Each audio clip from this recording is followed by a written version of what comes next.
Les textes liturgiques du mercredi 26 juin 2024. Première lecture. Le roi lut devant eux toutes les paroles du livre de l'Alliance retrouvées dans la maison du Seigneur et il conclut l'Alliance en présence du Seigneur. 2 Rois 22, 8-13, 23, 1-3. Lecture du deuxième livre des Rois.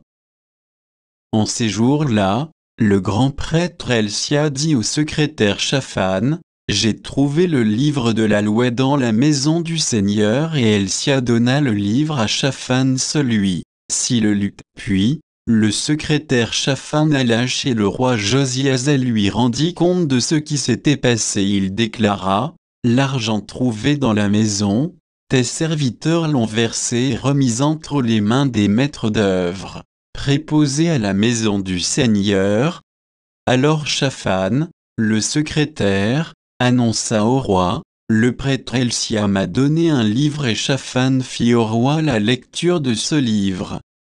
Après avoir entendu les paroles du livre de la loi, le roi déchira ses vêtements. Il donna cet ordre au prêtre Elsia, à son secrétaire et à ses serviteurs, « Allez consulter le Seigneur pour moi, pour le peuple et pour tout Juda au sujet des paroles de ce livre qu'on vient de retrouver. La fureur du Seigneur est grande. Elle s'est enflammée contre nous parce que nos pères n'ont pas obéi aux paroles de ce livre et n'ont pas pratiqué tout ce qui s'y trouve. » Le roi fit convoquer auprès de lui tous les anciens de Juda et de Jérusalem. Il monta à la maison du Seigneur avec tous les gens de Juda, tous les habitants de Jérusalem, les prêtres et les prophètes, et tout le peuple, du plus petit au plus grand. Il lut devant eux toutes les paroles du livre de l'Alliance retrouvées dans la maison du Seigneur. Debout sur l'estrade, le roi conclut l'Alliance en présence du Seigneur et il s'engageait à suivre le Seigneur en observant ses commandements, ses édits et ses décrets, de tout son cœur et de toute son âme, accomplissant ainsi les paroles de l'Alliance inscrites dans ce livre, et tout le peuple s'engagea dans l'Alliance. Parole du Seigneur. Psaume. Psaume 118, 119, 33, 34, 35, 36, 37, 40.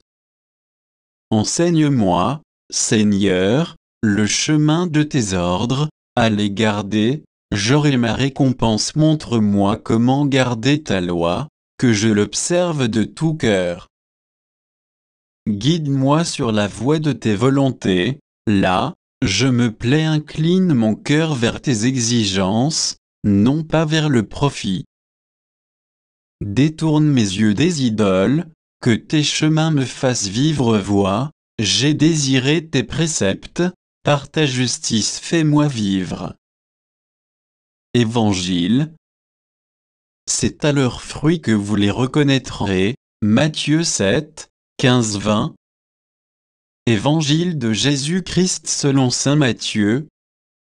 En ce temps-là, Jésus disait à ses disciples, « Méfiez-vous des faux prophètes qui viennent à vous déguiser en brebis, alors qu'au-dedans ce sont des loups voraces. C'est à leurs fruits que vous les reconnaîtrez. Va-t-on cueillir du raisin sur des épines, ou des figues sur des chardons? C'est ainsi que tout arbre bon donne de beaux fruits, et que l'arbre qui pourrit donne des fruits mauvais. Un arbre bon ne peut pas donner des fruits mauvais, ni un arbre qui pourrit donner de beaux fruits. Tout arbre qui ne donne pas de beaux fruits cesse coupé et jeté au feu. Donc, c'est à leurs fruits que vous les reconnaîtrez. Acclamons la parole de Dieu.